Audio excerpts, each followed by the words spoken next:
जय शनिदेव। नमस्कार दोस्तों, स्वागत है आप सभी का हमारे चैनल भक्ति ज्ञान में। दोस्तों, आज मैं आपको शनिवार की व्रत कथा सुना रहा हूँ। एक समय सूर्य, चंद्रमा, मंगल, बुध, बृहस्पति, शुक्र, शनि, राहु और केतु इन ग्रहों में आपस में झगड़ा हो गया कि हम सब में सबसे बड़ा कौन है। सब अपने आप को बड़ा कहते थे। जब आपस में कोई निश्चय ना हो सका तो सब के सब आपस में झगड़ते हुए इंद्र के पास पहुंचे और कहने लगे कि आप सब देवताओं के राजा हो, इसलिए आप हमारा न्याय करके बतलाओ कि हम नवों ग्रहों में सबसे बड़ा कौन है। राजा इंद्र इनका प्रश्न सुनकर घबरा गए और कहने लगे कि मुझ में यह सामर्थ्य नहीं है जो किसी को बड़ा या छोटा बतलाऊं। मैं अपने मुख से कुछ नहीं कह सकता हूँ। हाँ, एक उपाय हो सकता है। इस समय पृथ्वी पर राजा विक्रमादित्य दूसरों के दुखों का निवारण करने वाला है, इसलिए तुम सब मिलकर उन्हीं के पास जाओ, वही तुम्हारे दुखों का निवारण करेंगे। ऐसा वचन सुनकर सभी ग्रह देवता चलकर भूलोक में राजा विक्रमादित्य की सभा में जाकर उपस्थित हुए और अपना प्रश्न राजा के सामने रखा। राजा उनकी बात सुनकर बड़ी चिंता में पड़ गए कि मैं अपने मुख से किसको बड़ा और किसको छोटा बतलाऊं। जिसको छोटा बतलाऊंगा वही क्रोध करेगा। परंतु उनका झगड़ा निपटाने के लिए एक उपाय सोचा। उन्होंने सोना, चांदी, कांसा, पीतल, शीशा, रांगा, जस्ता, अब्रक और लोहा नवो धातुओं के 9 आसन बनवाए। सब आसनों को क्रम से जैसा सोना सबसे पहले और लोहा सबसे पीछे बिछाए गए। इसके पश्चात राजा ने सब ग्रहों से कहा कि आप सब अपने अपने सिंहासनों पर बैठिए।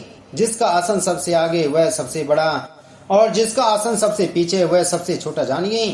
क्योंकि लोहा सबसे पीछे था और वह शनिदेव का आसन था, इसलिए शनिदेव ने समझ लिया कि राजा ने मुझको सबसे छोटा बना दिया है।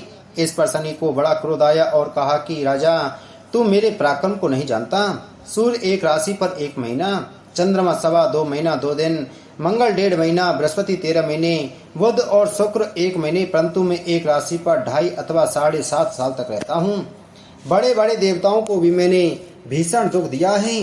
राजन सुनो, राम जी को 7.5 आई और वनवास हो गया और रावण पर आई तो राम और लक्ष्मण ने सेना लेकर लंका पर चढ़ाई कर दी, रावण के कुल का नाश कर दिया।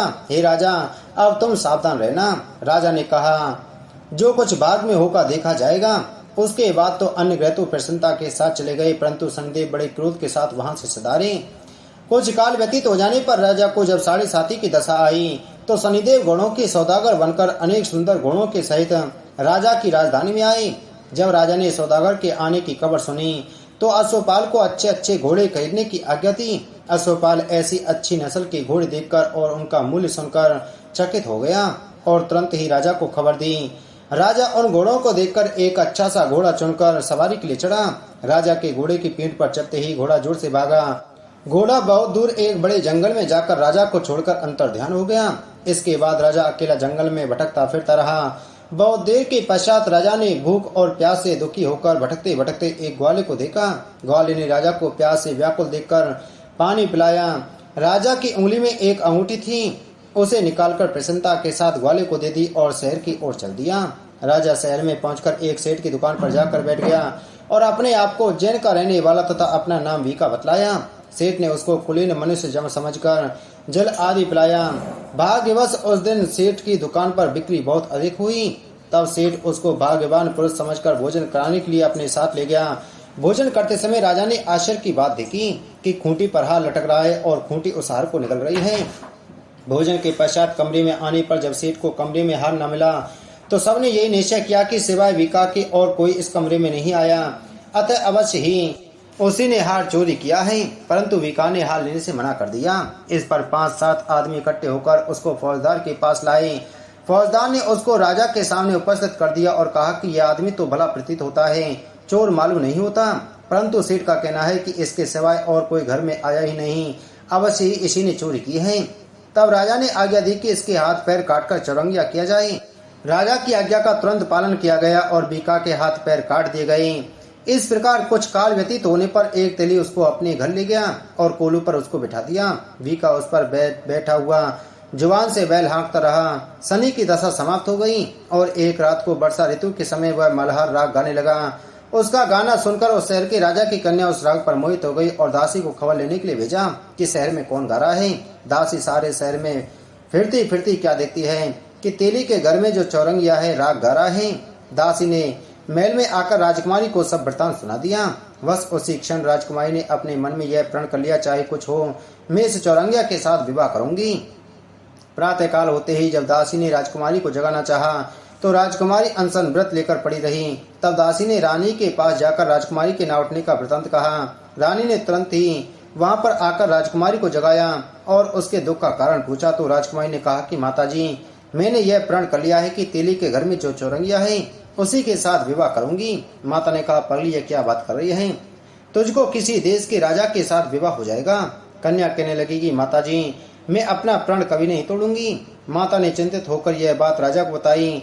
जब महाराज ने भी आकर यह समझाया कि मैं अभी देश देशांतर में अपने दूत भेजकर सुयोग्य रूपवान एवं बड़े से बड़े गुणी राजकुमार के साथ तुम्हारा विवाह करूंगा, ऐसी बात तुमको कभी नहीं विचारनी चाहिए। कन्या ने कहा, पिताजी, मैं अपने प्राण त्याग दूंगी परंतु दूसरे से विवाह नहीं करूंगी। इतना सुनकर राजा ने क्रोध से कहा, यदि तेरे भाग में ऐसा ही लिखा है तो जैसी तेरी इच्छा हो वैसा ही कर। राजा ने तेली को बुलाकर कहा कि तेरे घर में जो चौरंगिया है उसके साथ में अपनी कन्या का विवाह करना चाहता हूँ। तेली ने कहा कि महाराज, यह कैसे हो सकता है, कहाँ आप हमारे राजा और कहाँ मैं एक नीच तेली। परंतु राजा ने कहा कि भाग्य के लिखे को कोई नहीं टाल सकता, अपने घर जाकर विवाह की तैयारी करो। राजा ने उसी समय तोरण और बंदरबान लगवाकर अपनी राजकुमारी का विवाह चौरंगिया बना विक्रमादित्य के साथ कर दिया। रात्रि को जब विक्रमादित्य और राजकुमारी महल में सोए तो आधी रात के समय शनिदेव ने विक्रमादित्य को स्वप्न दिया कि राजा, कहो मुझको छोटा बतलाकर तुमने कितना दुख उठाया। राजा ने क्षमा मांगी। शनिदेव ने प्रसन्न होकर विक्रमादित्य के हाथ पैर दिए। तब राजा ने कहा, महाराज, मेरी प्रार्थना स्वीकार करें कि जैसा दुख आपने मुझे सौंप दिया है ऐसा और किसी को न दें। शनिदेव ने कहा कि तुम्हारी यह प्रार्थना स्वीकार है।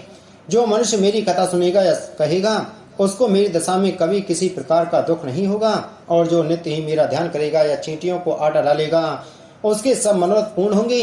इतना कहकर शनिदेव अपने धाम को चले गए। राजकुमारी की आंख खुली और उसने राजा के हाथ पांव से सलामत देखे तो आश्चर्य को प्राप्त हुई।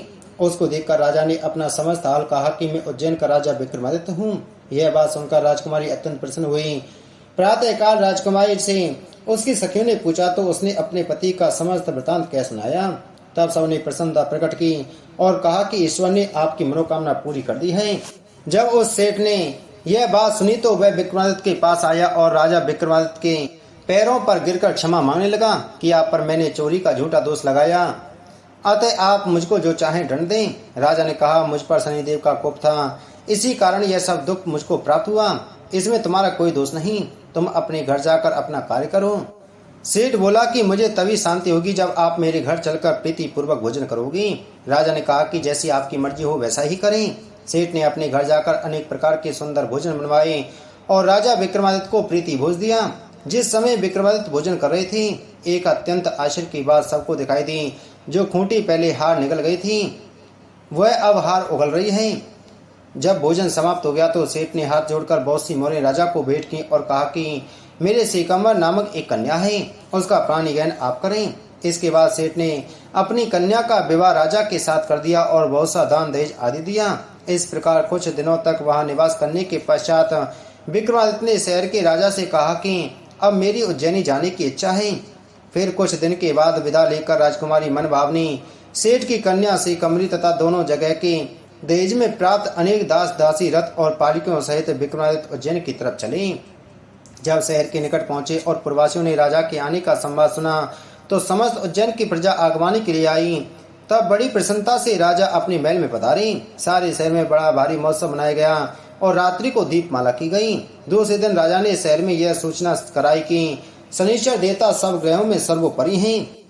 मैंने इनको छोटा बतलाया, इससे मुझको यह दुख प्राप्त हुआ। इस कारण सारे शहर में सदा शनिश्चर की पूजा और कथा होने लगी। राजा और प्रजा अनेक प्रकार के सुख भोगती रही।